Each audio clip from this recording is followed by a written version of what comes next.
Mana Bapak tahu? Dari mana Bapak tahu pandangan seperti itu?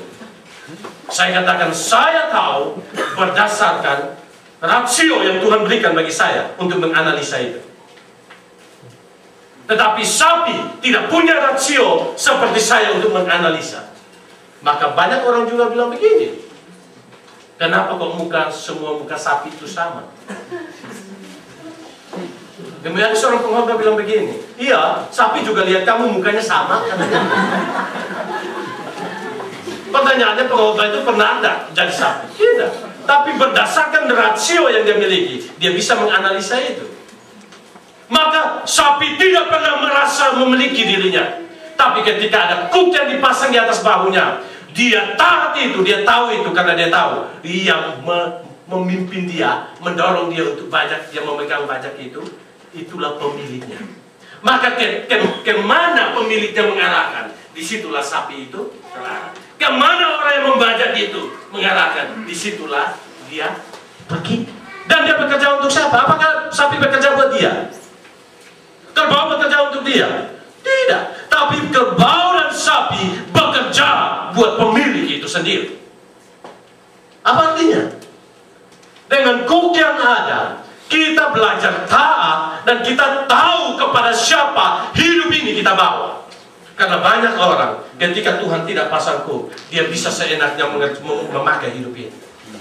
Bisa seenaknya mempergunakan hidup ini. Bahkan seenaknya mempergunakan berkat yang Tuhan berikan di dalam hidup ini. Dan dia tidak tahu seharusnya kemana arah dari berkat dan hidup ini kita harus arahkan. Maka di sini kita melihat fungsi daripada kuk mengarahkan kita supaya kita tahu pemilik yang sejati atas hidup ini siapa.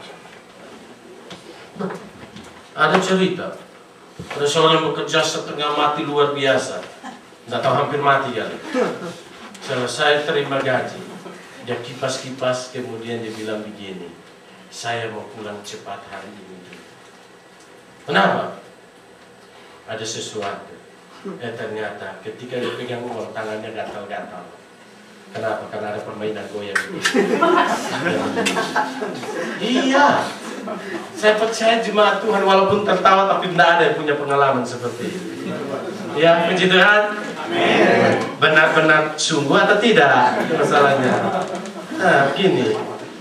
Nah, apa yang terjadi? Jam 5 sore atau jam 6 sore kah? Malam kah? Dia datang, ternyata dia sudah bukan lagi kipas-kipas, tapi dia sudah gulung amplop coklat itu kasih masuk ke sini. Habis lunas. Kemudian mungkin dia berpikir dia tabung di situ. Tabunglah sampai masa engkau sudah Tuhan ambil pun engkau akan ambil. Nah di sini kalau tidak dikontrol oleh Tuhan, berkat yang sebenarnya dari Tuhan, salah nabung walaupun tujuannya nabung, begitu ya.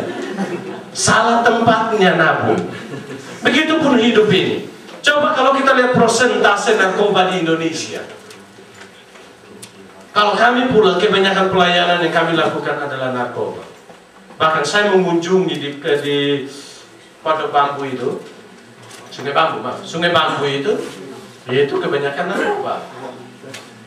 Banyak orang mengarahkan hidup ini, Tuhan kasih hidup, tapi mereka salah pakai hidup ini. Padahal masa muda bukankah merupakan suatu potensi yang besar, tapi salah mengarahkan dengan hidup ini. Nah selanjutnya yang paling besar kita di sini, kita punya potensi besar untuk mendapatkan banyak hal, kekayaan dan lain sebagainya. Uang, siapa yang punya gaji seperti kita? Betul. Tetapi kalau tidak dikontrol oleh Tuhan, kita bisa salah mempergunakan berkat-berkat ini. Hidup ini kalau tidak dikontrol oleh Tuhan, bukankah dengan banyaknya uang kita juga bisa banyak melakukan segala kejahatan? Betul. Siapa tahu istri di Indonesia, mana dia tahu saya? Telepon, halo, di mana? Di kantor. Bapak di mana sekarang? Oh, di kantor sama Saco. Bapak di mana sekarang? Oh, sama pendeta di sekretariat. Betul kan? Di mana? Sekarang lagi pelayanan. Tapi ujung-ujungnya pelayanan pribadi. Pendekatan intim maksudnya. Kenapa? Karena kita punya semuanya. Kita punya kekayaan, kita punya uang. Bukankah dengan mudah kita bisa dapatkan segala sesuatu? Apalagi dengan perkembangan media, kita polos saja. Internet dan lain sebagainya. Bukankah semuanya tidak dapat dibatasi? Mau klik apa saja semuanya bisa diklik. Iya toh? Tinggal kita mau buka mana, tutup mana lah, begitu kan? Bukankah itu semua terbuka? Maka kenapa harus ada ku? Supaya hidup ini kita tahu kepada siapa kita harus kembalikan hidup ini. Sehingga kita tidak mempersembahkan hidup ini buat kejahatan dunia ini, bukan buat iblis, karena kita bukan milik dia, kita milik Tuhan. Maka Tuhan mau kontrol kita supaya hidup kita bisa berarti di hadapan Tuhan. Maka di sini Tuhan katakan, aku berikan kelegaan kepadamu, tapi aku harus pasang ku kepadamu. Dan selanjutnya ingat, Tuhan yang pasang ku bukan Tuhan yang kejam. Tuhan yang pasang ku bukan Tuhan yang sangat-sangat tidak adil. Tidak. Karena di sini dikatakan, pikulah ku yang kupasang dan belajarlah padaku. Karena aku apa? Lemah lembut dan rendah hati, dan jiwamu akan mendapatkan ketenangan. Saudaraku, saya mau katakan, kebutuhan vital dalam hidup ini bukan uang. Kebutuhan vital dalam hidup ini bukan sebuah jabatan. Kebutuhan vital dalam hidup ini bukan popularitas. Tetapi kehidupan vital dalam hidup ini adalah ketenangan. Kamu boleh banyak uang, kita boleh banyak uang, tapi uang sekali-kali tidak pernah memberikan ketenangan bagi kita. Uang tidak pernah memberi namanya ketenangan. Betul. Uang tidak pernah memberi namanya damai sejahtera. Maka Mazmur 62 dikatakan apa?